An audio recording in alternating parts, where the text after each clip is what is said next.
Welcome to episode 455 of Salcedo Paranormal, and tonight I'll be sharing true paranormal stories from the web. As always, you can find all episodes of the show, along with links to social media and other ways to contact me, at the podcast page, and that is salcedoparanormal.podbean.com. That's SALSIDO paranormal.podbean.com. Always happy to hear from you all, whether you have comments or questions or topic suggestions, or stories of paranormal experiences, whether they're your own or from others that you trust. Happy to either read those or have you join me on the show to talk about them. Thank you all for being here and listening, whether you are here for the live streams on Discord, or if you listen to the podcast or YouTube feeds, or if you listen on the Troubled Minds Radio Network. KUAP Digital Broadcasting. There you can hear replays of 2 episodes of the show every night at 6 p.m. Pacific, 9 p.m. Eastern, right before Troubled Minds Radio comes on. I always want to thank Michael Strange, host of Troubled Minds Radio, and Liam Martin, host of the Exile Minds podcast, for producing the show and putting it up on the station. If you'd like to support the show, there are some different ways to do that. You can always share the show with others and rate and review the show on your podcast platform of choice. You can also check out some books I've written, paranormal fiction and nonfiction, over on Amazon, with another one just finished as far as the rough draft. Well, basically the writing part of the book and the editing on my end, and I hopefully will have more details on that early next month. And you can also join the Patreon. There you'll get one extra show per month, at least. Probably just one for a while anyway. And it'll be a true paranormal stories from the web show, just like tonight. And that can be, that's available to any membership tier over there. There's 4 tiers, but they all get you the same thing. And so it's just another way to support the show. If you'd like to just make a one-time donation, there are you can do that through PayPal and Venmo. Again, help is never expected, but always appreciated. If you like the show, there are ways you can help out with expenses when it comes to research material and then equipment, and also travel. I'm going to be attending the Mid-Michigan Paracon this year. November 4th and 5th, Saturday and Sunday. And that's at the Soaring Eagle Casino and Resort in Mount Pleasant, Michigan. So, looking forward to that, making some recordings there of myself, and then, depending on who wants to join me there, possibly others as well. So, and then I'll share those on shows once I get back. So I think that covers everything, and I can get on to the stories here. And it's kind of funny. I've because of that week off that I took and everything, I don't really remember these stories probably as well as I would if I had just found them on the same day. So we'll see how that goes. But getting to the stories here, this first one says, I was sitting at a table on the patio of a restaurant in a city on a beach, with a boardwalk and a bike path. I met my friend there for lunch. I noticed a man seated alone at a table in the corner close to the bike path. He wore sunglasses, a standard t-shirt, and shoes. The man and I made eye contact for a minute. He smirked at me. The man's table had no utensils, menus, or water glasses or plates. My heart started racing, and I got goosebumps. I thought about asking my friend about the man, but then didn't. When I looked again, the man was gone. I don't know what to think about this experience. I told another friend about it after the fact. They joked that it might have been a time traveler observing me. I did feel like I was being observed, which makes me shiver whenever I think about it. And that's where that story ends. I wonder if it was some kind of apparition, and that can include, I mean, to me anyway, if something is appearing out of nowhere, that can include time anomalies. Um, or it also, I wonder about if the smirk wasn't so much an evil thing as it was a indication that they weren't expecting to be seen by anyone. Um, and so it was sort of like, yeah, you caught me, that kind of a deal. Um, but I don't know. It does seem like, I'm guessing the writer was pretty sure that the man couldn't have gotten up and gotten out of there without being heard or seen. So it sounds like he just was there. I'm guessing he was just there, um, out of nowhere. Basically, he might not have been there when the writer got there with their friend, and then just was there and then wasn't. That's how it sounds to me, anyway. And that is odd. But what to make of it, I don't know. Other than just those things. Um, I don't know why that figure would be observing anyone, but whenever it comes to sort of that kind of situation, it's hard to tell. So, but it's really amazing how that figure was just there and then gone. And I'm guessing if it was at a restaurant, I guess it would depend on the kind of restaurant. Where some restaurants, they basically let the people go up to the restaurant and get their food and everything, and then. So, in other words, there might not be staff there going in and out of that area, depending on the kind of restaurant it is. But, because I was just thinking if the guy was really there physically, then maybe someone from the staff of the restaurant would have gone and seen him there.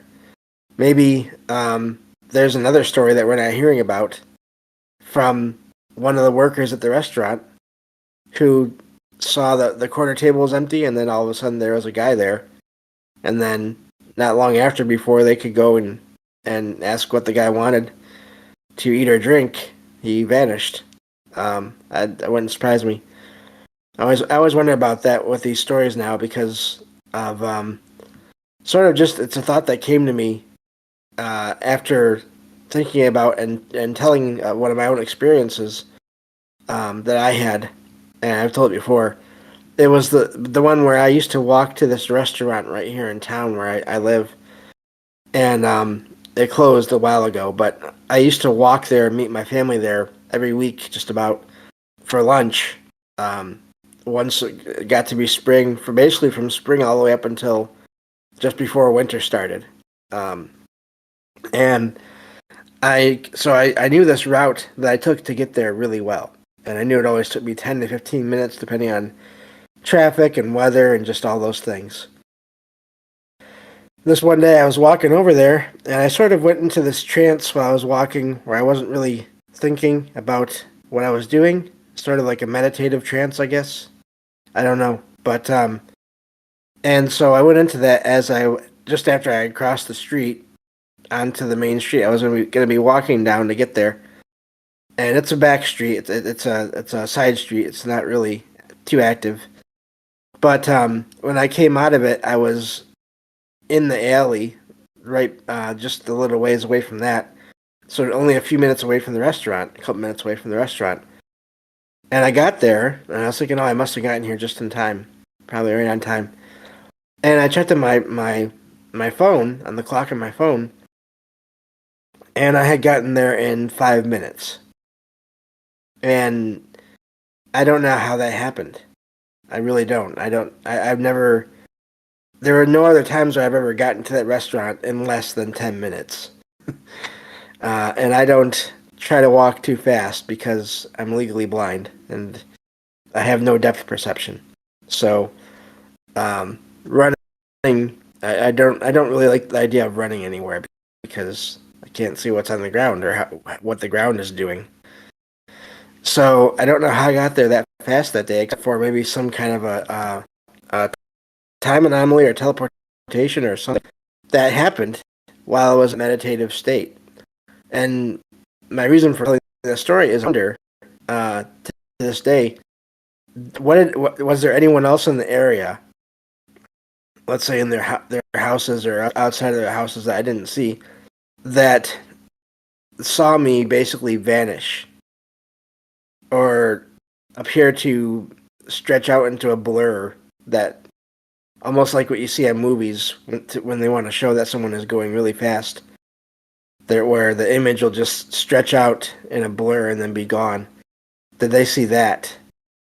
I don't know, because I never heard anything about it, and it was a side street, so there wasn't anyone there that I really knew.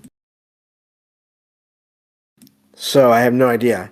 But so now whenever it comes to these stories, I always wonder about that. When they're out in public, I wonder, what do other people see? So anyway, moving on to the next story here. Let's see here.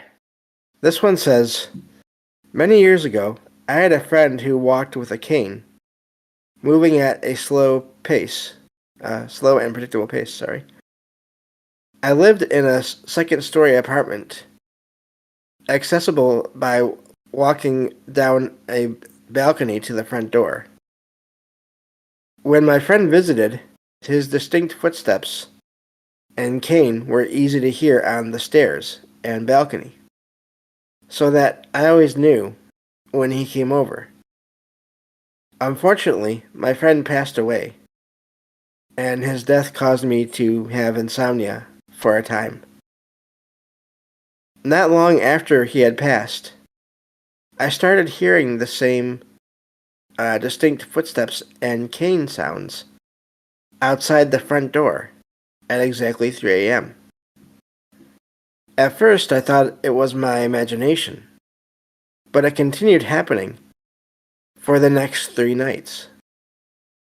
I even checked the front door during some nights, but saw nothing, and ruled out pranksters.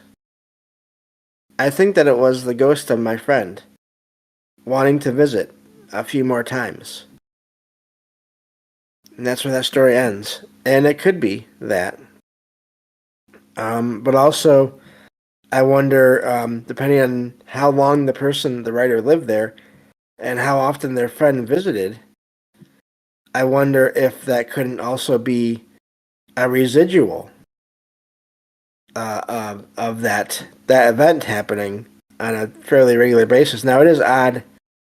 The writer didn't say that the friend would visit at 3 in the morning, which would be an odd time to visit, unless they were nocturnal. I know a bit about that kind of a schedule. But also, I wonder if it was more of just the friend somehow being present at that time, wanting to show that, hey, I'm okay, and making those sounds. Basically, those sounds maybe were meant to be a message that it's okay, I'm still basically here, I'm going about my business. And I don't know, I think it could go either way with that. So, sounds are always amazing because I used to hear about sort of residual hauntings, and at first I would always hear about just the images of things, of people. But if you think about it, I mean, energy can be in different ways, different frequencies, different, and that, of course, that gets to vibrations or sounds. So I don't know why there couldn't be residual sounds. It took me years to kind of come to that, to figure that out, that could be possible, maybe. So, but it's hard to know, but I'm glad that everything calmed down after a few nights. If it was right after the person had passed, then yeah, it could have been them still sort of around for that brief time. Again, who knows how that works, but I don't see why that couldn't have been the case. So, moving on to the next story here. This next one, let's see here. I gotta scroll. There we go. This next one says, my husband and I went out for a walk one night. I saw a big, solid light in the sky through the trees. It was moving fast enough so that my husband didn't see it. I'm sure it wasn't a plane. Not long after, my husband saw a tall, slender figure in the road. It had an alien-like appearance, but my husband couldn't see it in detail, as it vanished quickly. I don't know what we saw, but it was odd to have two strange sightings in the same night. So that's the end of that story, and I just wanted to share that because that is really amazing. You have two different people that are next to each other that have different sightings of different things, but it sounds like it was in the space of, not long, short period of time, and they both things sort of were there and then vanished. And then if you take the light and the figure that was seen, that almost sounds almost like a Hollywood movie of a version of Aliens. But then it doesn't because of the vanishing of the light, and it wasn't seen landing or going up. And this figure was alien-like, but also it vanished so quickly that the husband did not get to basically make out more of what it really was. So I have no idea what was going on there. I would just classify that as just paranormal. Can't even say UFO or alien or ghost or orb or whatever. There's just both of those things seem to have happened so fast, but that it's just hard to say what was going on there. But yeah, really amazing sighting there. I wonder, they don't say that where they're at and everything, but I'd wonder about the history of the area and all of that. It is amazing how many stories you hear about weird things happening in and around forests and woods, and even just on trails, on walking trails or bike trails. It's just, there's so many stories, and not just of cryptids or whatever, but just of ghosts and lights and all different kinds of things. So, moving on to the next story here. Let's see. This one says, this happened at my house in early 2022. The lights were off in my dining room, but there was a light on in the kitchen that also lit up part of the dining room. Dining area. I noticed a phone-like screen light in the dining room. The screen light moved around, and then it fell downwards, as if someone was holding it and putting their arm down while still holding it. Then I saw a visible dark shadow figure, getting down from a seat in the dining room. At first I thought that maybe it could have been my sister, so I called out to her, but got no response. I was frightened and turned on the brighter kitchen light to get a clearer view of the dining room, and found no one there. All of the doors in that part of the house were closed, including my sister's bedroom door, which made it impossible for someone else to be there.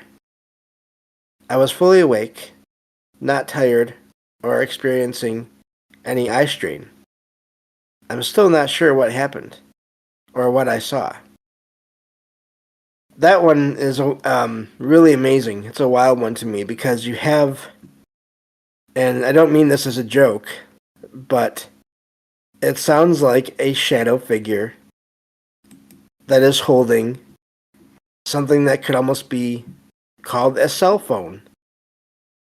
Or at least that's the appearance that it gave off to the writer, to the experiencer there. And I really wonder about that. Was it some kind of a situation where it was someone from another time or another dimension that had some kind of a device that would look almost like a cell phone that gave off that kind of light,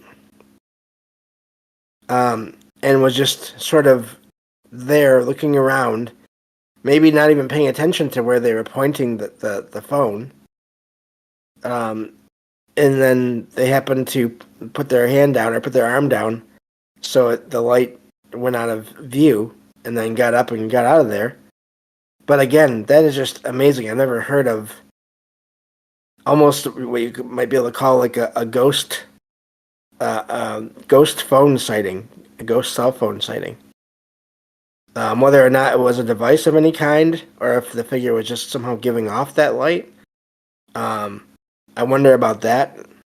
I think that if you're trying to figure out what's going on and you're seeing something strange, I don't doubt that they saw like a rectangular light, almost like a cell phone. Because they're having reports of that, of sightings of usually larger versions of that, though. Usually it's like a door-sized light.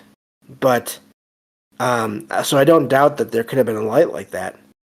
But also, I could see why the writer would maybe equate that as being a cell phone screen. So, I don't know. That one really just, I have no idea what that was. Unless, again, it was some kind of a time or dimensional overlap or something. Alternate, who knows, alternate universe, whatever.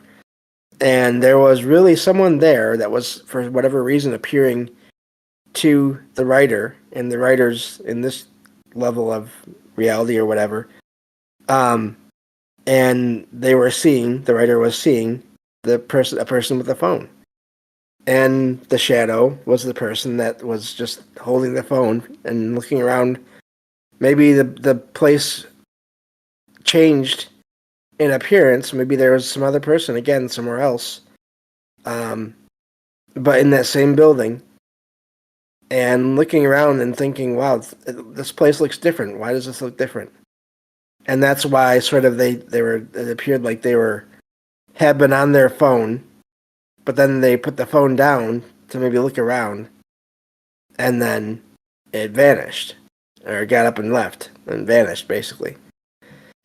I have no idea how that would work, but that really is odd. So yeah, I don't know with that story. Going back to the first story, PDG in the chat says, I think our loved ones check on us to make sure we are okay. First story. Yeah, definitely. I've had a couple experiences with that as well. So, yeah, interesting, neat stories tonight. I'd forgotten about these, like I said. Haven't looked at them. I looked at them this morning just for a little bit, but yeah. So that last one, though, really, my mind is stuck on that one. So, but yeah, it could have been a loved one, someone just maybe even a distant relative, someone that knew the writer as a baby or a toddler that the writer doesn't even know, doesn't remember, and the guy just stopped by and to check on the person, and didn't expect to be seen, and then was at this restaurant there. But yeah, it's hard to say. And then it was just didn't want to be bothering anybody, so just left. Again, no plate, no obvious signs of them wanting to be eating or drinking at a restaurant like you normally would. So, and it does seem like they just appeared and vanished. But yeah, that's all the time we have for today. Thank you all for listening, and I will talk to you all on the next episode of Salcedo Paranormal. Take care.